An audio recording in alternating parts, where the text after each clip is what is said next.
Hey folks, and welcome back to the channel. Today's video is going to be a little bit different from anything else that I've posted. It's going to be a bit more of a chatty exploration thought experiment, I guess we could call it. I very much recommend that you go and grab a nice cup of tea or whatever your beverage of choice is and get a little bit comfy. I'm going to get a little bit comfy. We're just going to go through. I'm just going to get started. I did start scripting this because it feels like the sort of topic where a script would be quite good. And honestly, I hated everything I wrote. And none of it made sense, and I was chopping and changing bits, so we're just gonna... I literally hit delete on it. We're scrapping it, and we're just gonna go. And yeah, I'm gonna chat a little bit about reading habits and, more importantly, how they change and how mine have changed.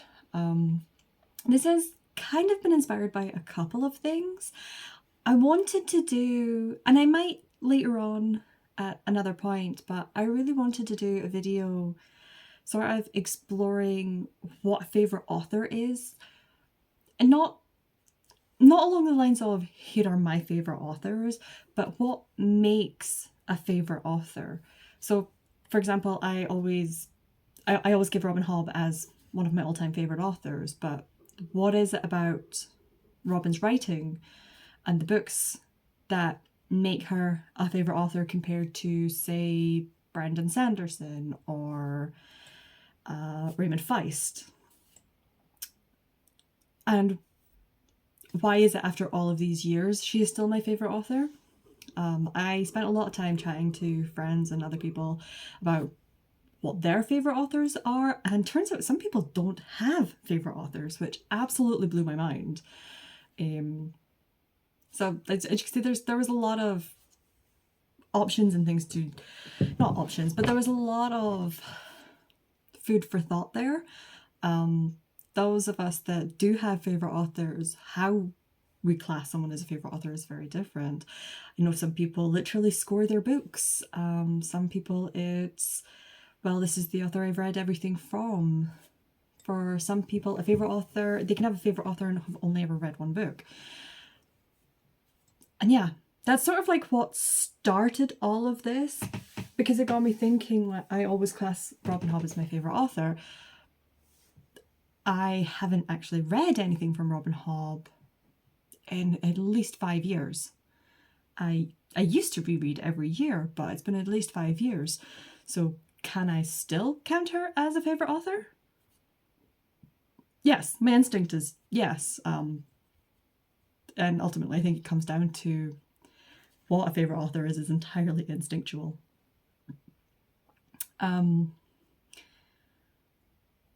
But that also then led me down the rabbit hole of, okay, I went from rereading Robin Hobb annually almost to, well, like I say, it's been at least 5 years. So what's changed? Now combine this with a lot of videos that pop up on my feed, at least right now in the booktube sphere, is there is a lot of videos talking about a really popular one, the Read It or Unhaul It. A lot of people curating their bookshelves to match who they are as a reader. I don't ever want my bookshelves to match who I am as a reader at a given point in time, because who I am as a reader right now is very different to 5 years ago. It's very different to 10 years ago. And why has that changed? So much has changed.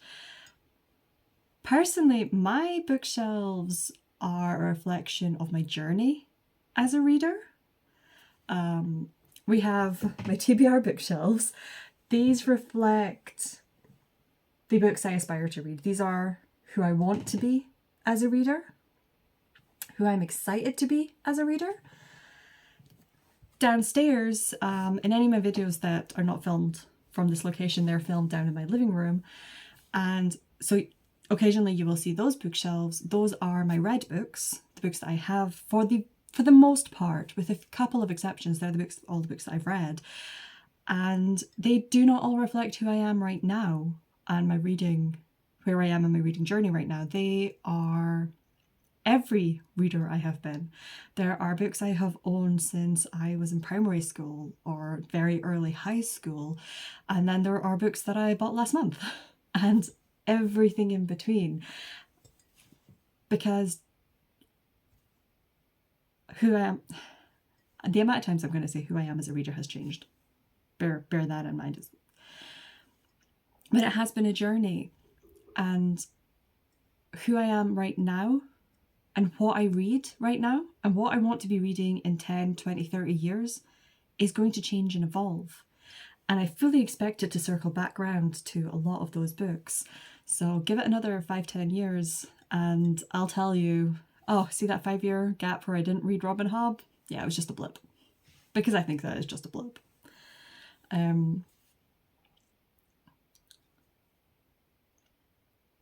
So yeah, what I really want to chat about is what influences us as readers, what influences what we read, how we read, when we read, where we read,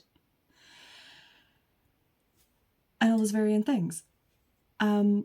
It's really interesting. My channel, I started this channel in September 2021. So in April, May, June, July, August, September, in 5 months, my channel will be 5 years old. So it's actually really fascinating. I can look back at the very start of my channel and see how not only how the channel has changed and evolved, because the channel right now is very different than it was when I first started. I was putting out like 2 videos a week. Now you guys are really lucky if you get 2 videos a month. At one point you were lucky you were getting a video at all. So all of that's changed, but I can see this progression in my reading. The books I started 5 years ago, there's a lot more epic fantasy and significantly less romance. Now romance is my most read genre by a significant chunk. It's not beating fantasy by just 1 or 2 books. It's beating them by a significant amount.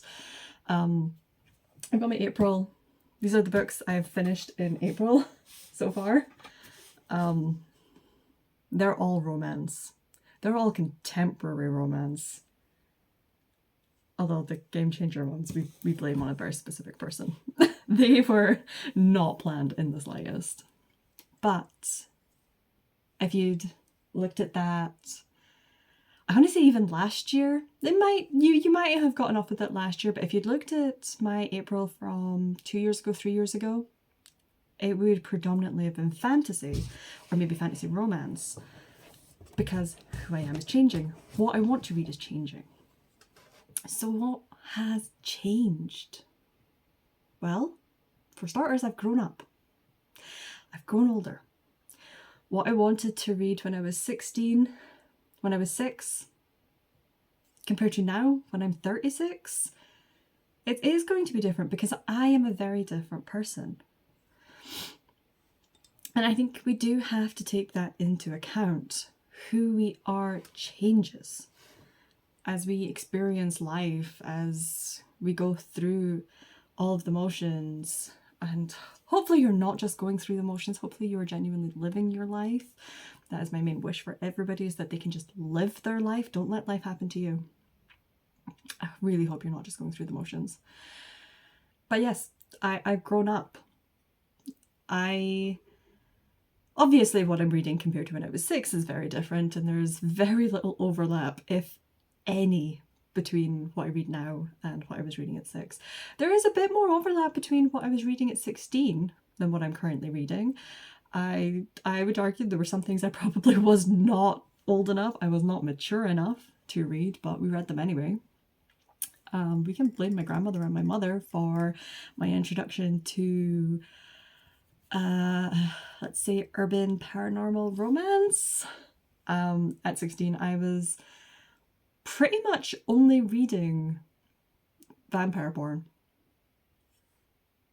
or shifter porn. Paranormal, I was reading, okay, porn is a bit harsh, although some of them, the Mary Gentry series, why they let me read those.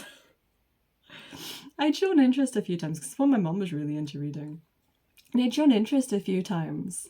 Obviously not fully grasping everything that was in them.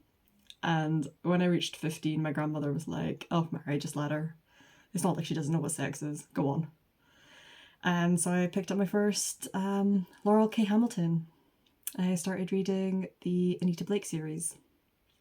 And I will always think back quite fondly of the initial books, at least, because they were very tame compared to some of the later books. Back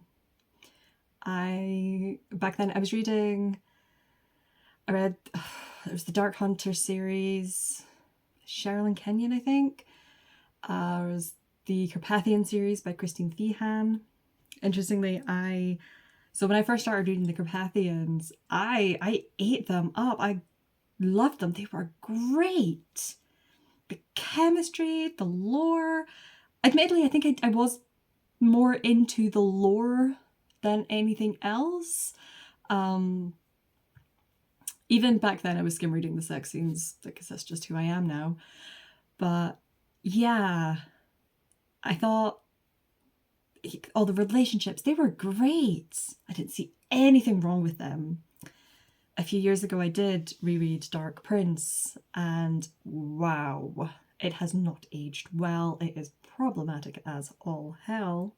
I didn't enjoy it, and had I picked it up a couple of years ago for the first time, I wouldn't have enjoyed it then as a first read either, let alone as a reread.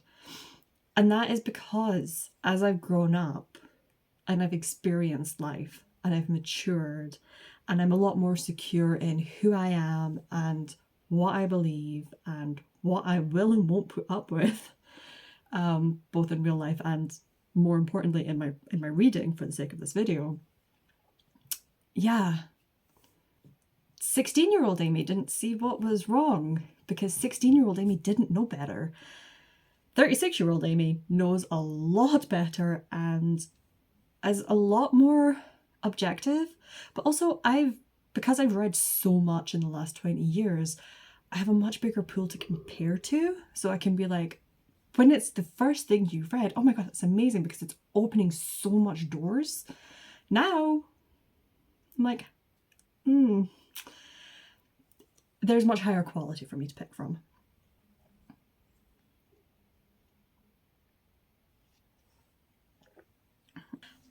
I think another thing that really influences what we read is,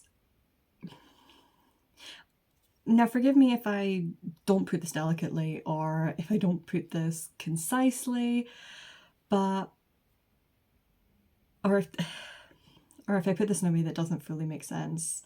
But a huge part of what influences what I read right now is my brain capacity. When I first started this channel, one of my first reading vlogs was for a high epic fantasy that was dense. It was Valor by John Gwynne. And I don't mean it's dense in that the writing style is dense, but it's a really chunky book. It's like 600 plus pages. The cast of characters it's in like the 20s, 30s. POV chapters alone are in double digits. It's not a quick, easy popcorn read. You do really have to pay attention to who's talking, who's doing what. The themes in it are incredible.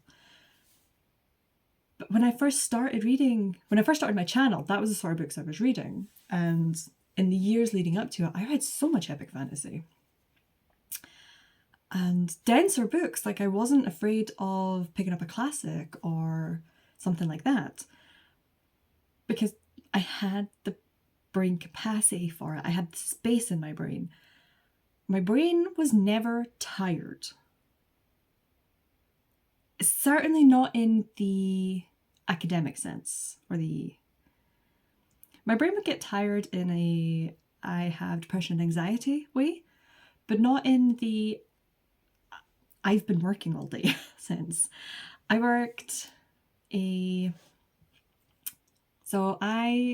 graduated university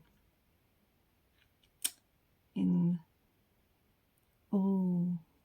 15 years ago this June. Okay? For the first 12 or so years of that, I worked in routine science. I basically did the same thing day in, day out. Now, maybe if I were being trained in a new method for a week or so, my brain might be a little bit tired. But ultimately, I did the same thing day in, day out. My brain was never being at work. My brain wasn't being exercised. It wasn't being stretched to its limits. It wasn't growing, and it was massively underutilized. I was bored out of my skull in work, is the frank and honest thing. But what that meant was that I had this untapped well of my brain needs to be stimulated. I am very much a person where I need stimulation. And I wasn't getting that from work, so I was getting that in a lot of what I was reading. A lot of what's on these shelves are the books that I have been intimidated by in the last couple of years, or I'll get to that when I have the brain capacity, or I've got a couple of weeks off work where I can sit and just get lost in a grand epic fantasy. Or an 800, 900 page book. In the last 2.5 years, I have changed role. I no longer work in science, let alone routine science. I now technically work as a civil engineer. I'm a wastewater hydraulic modeler. I map sewers for a living. And I do a lot of problem solving. And I do a lot of puzzling. And I do a lot of data interpretation and interrogation. I do a lot of things like, oh, we want to put this solution in to address a flooding issue, and I will pop it into the model, and then if it doesn't work, I have to try and figure out why. Or if it does work, I still have to figure out why. And a lot of things like that. The role I'm in, they say it takes 2 to 4 years to train as a hydraulic modeler. So I'm 2 years into that. I would say, yeah, it definitely takes closer to 4 years, especially to get as round a training, as round an education in it as you can. Particularly for someone like myself, where I had no background in it whatsoever. The only reason I am lucky enough to be in my role is that I was an internal applicant. If I had been an external applicant, my CV would have been thrown out the window. I had no relevant experience whatsoever. I don't even have a relevant degree. My degree is in animal biology. Within STEM, it's about as far away from civil engineering as you're going to get. So I am very fortunate that the company I work for has a huge variety of roles that they require to be filled, and that because I was an internal applicant, I had a much better chance of being interviewed, and fortunately, through a miracle, I managed to do well enough in the interview that I got one of the positions. But what that means is that now, on a daily basis, I am stretching my brain. I am constantly having to think. There's no such thing as 2 similar days in my work. Every day is different. Every problem, it could be the similar. There's not really any problems, but every task or job I do, it could be very similar to the last one I did, and yet at the same time completely different. I could be putting a flat valve into a pipe, and that part of the system's going to react completely different to a different part of the system, and my brain has to figure out why. There's a lot of puzzling and putting it together and figuring out why is it behaving like this. And what that means for my reading is that I get home and I have been using and taxing and stretching my brain for like 8 hours all day, with the mild exception of my lunch break. I don't want to tax it anymore, because you shouldn't have your brain, you shouldn't be stretching your brain constantly. You stretch it for a little while and then you let it relax, and then you stretch it and then you let it relax. This is how we grow. This is how we improve. So when I'm reading now, what I want is the nice, easy, relaxing popcorn reads. I've spoken a lot about being a fantasy reader or a romance reader. Those are generally going to be my two examples throughout this because those are my main genres, and those are all my experience in reading has come from those two genres for the most part. I dabble in and out of other things, but those are the majority of my experience. I'm not saying one is better than the other, absolutely far from it. I think they both serve their purpose. But what I will say is that I personally find reading romance a lot easier than reading fantasy. I find it a lot easier to consume. You don't have to, as well as tracking the characters and the plot and the atmosphere, I'm not having to track an entirely new world, a new magic system, a whole bunch of new names, a whole bunch of new words. I scrap all of that and I'm just sticking to the bare bones of the story. Okay? So I personally find romance a lot easier to read, and that is what my brain translates into my mood. That is what I've been in the mood to read. But also, I work in STEM, okay? And obviously this is personal to me. This could be different for other people out there. But I work with,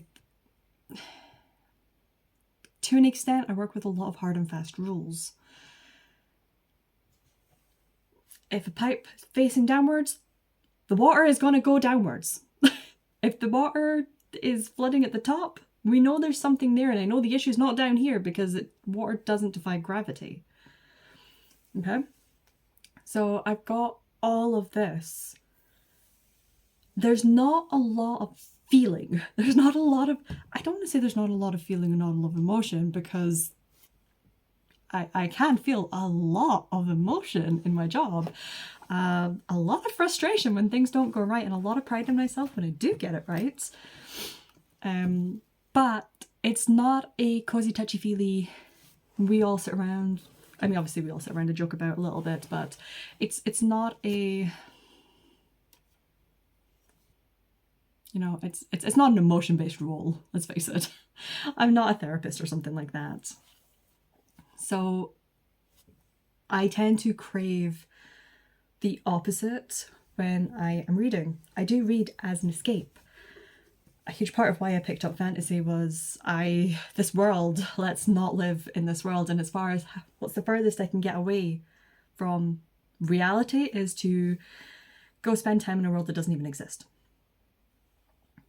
Huge part of why I find romance so escapist fiction for me is that I can go and escape in someone else's emotions, and I can go and escape into a world where everything works out in the end. Everything is just, everything, you just know it's going to work out, even if you don't know how you're going to get there. Even if nothing makes sense, you know it's all going to work out and everything's going to be fine. Yeah. Another thing that has had a massive impact on my reading habits is my work has a lot of impacts on it, but it's had a massive impact on when I read. Nowadays, the majority of my reading happens at the weekend. I do some reading in the evenings after work when I'm sort of like trying to wind down. I very much do my best to not be on my phone or looking at TV or anything for the last hour of my evening. So that generally means I'm picking up a book whilst doddering about getting ready for bed and things. So I'll do some reading in the evening, but a huge amount of my reading happens at the weekends. Previously, a lot of my reading happened in the mornings. And I think that's also why I could get off with reading things that text my brain and stretch my brain a little bit more, was because I'd wake up and my brain would be fresh and it was ready to look at all these shiny new worlds and figure out what the heck that word with all consonants and no vowels means, or even tries to pronounce it. Because I used to work shift work. I worked a permanent 12 p.m. till 8 p.m. noon, occasionally up to 10 p.m. Just depending on the needs of the day. So all of my reading, some of it happened at the weekend, not as much as the weekend, because weekends were reserved. Either I would be working because yay shifts, Or I would be trying to socialize and meet up with my friends, because on the weekends where I wasn't working, that was the best time. If I was working evenings, my friends, like, people aren't going to want to meet up or hang out or even like chill out on the phone for an hour or more on an evening, because they have work the next morning, whereas I don't have work until the afternoon. So I didn't have a huge amount of social overlap, but now I do. And it's a lot easier to schedule things, but that means it's a lot easier to fit my reading in. Or rather, it's not as easy to fit my reading in the evenings in particular, and to an extent weekends as well. Evenings in particular, now that I have them, 2.5 years on, I am still marveling at the fact that I have evenings and I can book things through the week on an evening. That is incredible. But I have other things. I might go to the cinema, I might go to the theatre, I have a weekly D&D session that I attend. I do book clubs in the evenings. All these things. So I don't think... It's actually interesting. I'm probably actually reading more than I ever have, because all these things and these factors have changed.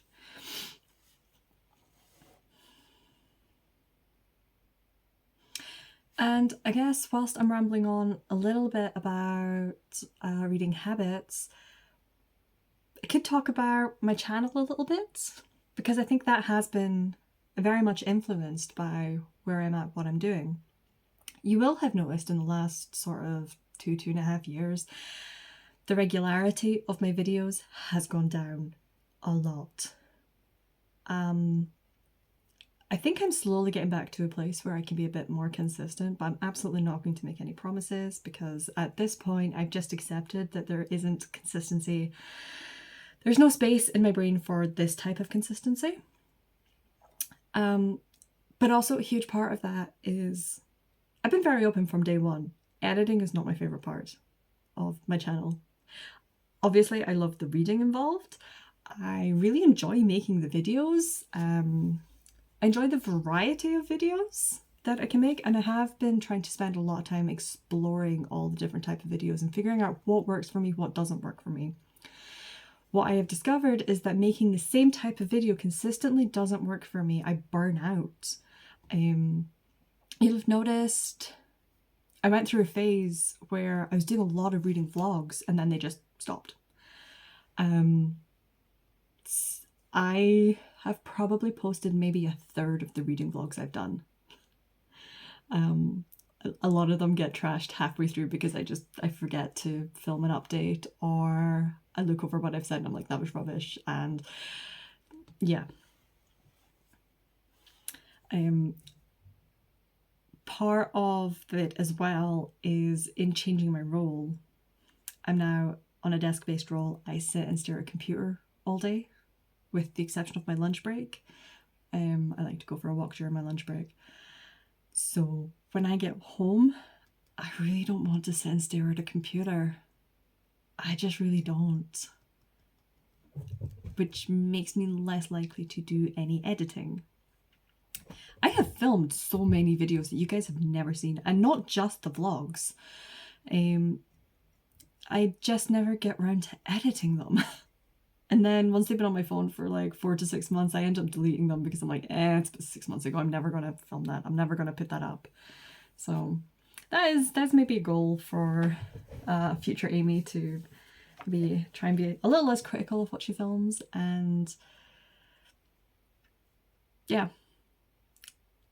I think I also, because I burned out on vlogs, a huge part of that is because they do involve a lot more editing.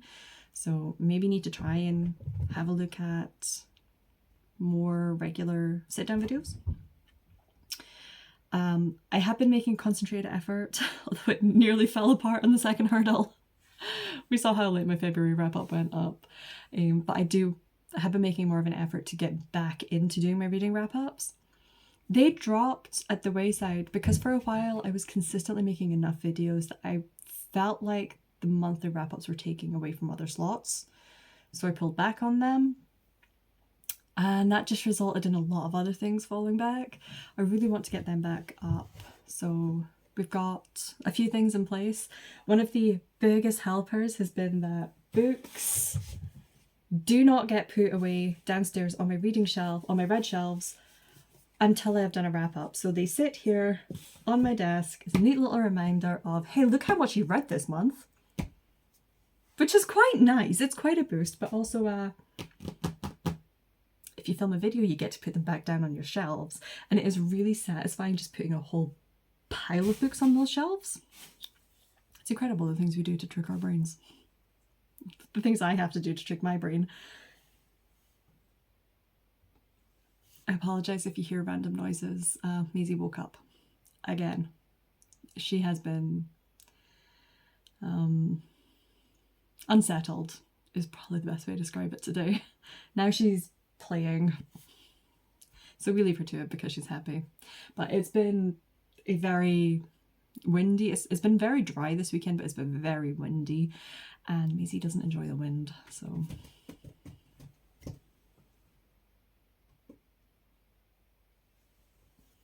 Now she's scratching at the vent and pretending not to when I look at her. Yeah.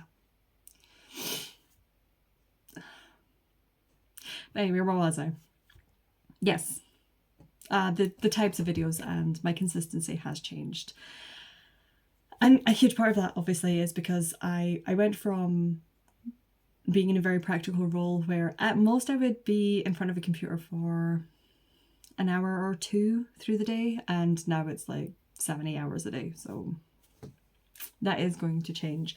It's why I think most of my filming has now been happening at the weekends.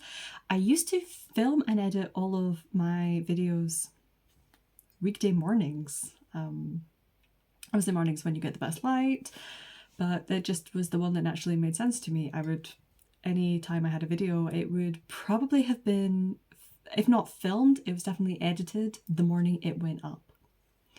Now, hit or miss, to be honest. If I film at a weekend, I can get it up. This weekend in particular, this is the third video I've filmed. If you go back, I've just been wearing this cardigan and all of it, so it'll be easy enough to go and check. But yeah, that's that. I'm trying to think if there's anything else I want to address. I know I've mentioned that there's quite a bit of variety of video types on my channel. If you have enjoyed this one, if you found this one interesting, please let me know, because I would be up for at least considering other videos, like sort of like chatty thought experiment type videos like this. On other topics. If there's any in particular you want me to explore, let me know in the comments. But as well as this, I still enjoy tag videos every now and then. I really, my biggest goal is I want to do more book reviews, because that was one of the things I first started doing and I have missed those. And I did the book review / gush for How to Lose a Goblin in 10 Days, and I forgot how much I enjoy just sitting down and talking a bit more in depth about one book. So I want to get back to those, and I think maybe going forward I might try and any book that I instinctually want to give 5 or more stars to, I might use book reviews, do a book review as almost like a way of feeling out, like, actually, is this a 5-star? Does this deserve the 5-star? Why do I feel like that? And yeah, you'll get more monthly wrap-ups, and I'm not completely abandoning vlogs. I will go back to them. There's not gonna be any just generic vlogs. You might get the occasional weekly vlog, but they're more likely to be sort of like day-long or weekend-long at best. I mentioned in the video where I was talking, where I was gushing about the Project Hail Mary movie, that I might start doing non-bookish content. They're still going to be nerdy and geeky. It's still going to be me, but you might get, and the vast majority of my content will still remain bookish. Please do not worry about that. But I might start doing the occasional one where it's like, if I'm doing something and I'm like, it'd be quite cool to like film this and document this, you might get something about that. I don't, there's been a couple of times where I've either been on like a holiday or I've done something either at home or away that I've really enjoyed, and whilst doing it I've been like, actually it'd be quite cool if I was vlogging this, and I haven't because I'm a booktube channel. So I want to loosen those restrictions on myself a little bit, and give myself permission to do more. But yeah, videos that you will absolutely not ever see me do is you will no longer, and you haven't for a very long time, I think at most I only did 2 of them, but you're not going to get book hauls. I'm trying to be a lot, this year in particular and going forward, I want to be a lot more conscious of what books I purchase. There's over 200 here, so I have no need. I have got enough books for 3 to 4 years worth of reading, assuming I don't buy any more ebooks, that I don't I completely stop listening to audiobooks, assuming that I don't borrow anything from the library or from friends. If I were only to read from those shelves consistently for the next yeah, 2.5, 3 years, I would take about 3 years to run out of books. So, and this is absolutely not having, I'm not trying to like shame anyone with a large collection of books. I love having this much books, you know, as much as I'm like, oh, this is maybe a bit shameful, or this is, and it's absolutely not shameful in the slightest, but you know, occasionally it's a little bit overwhelming, and sometimes I will be like, yeah, I think I've got maybe a bit too much.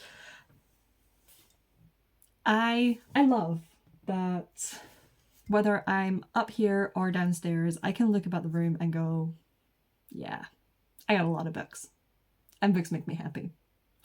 And all the books that are downstairs are books that I love, and all the books up here are books that I'm excited about. So yeah, but with that said, I am aware that for the last couple of years I have bought more than I have read in a given year, so I want to even that out a little bit, and also just trying to be a bit more money conscious. I've got a very big holiday coming up at the end of October, which is pretty much paid for, but it's still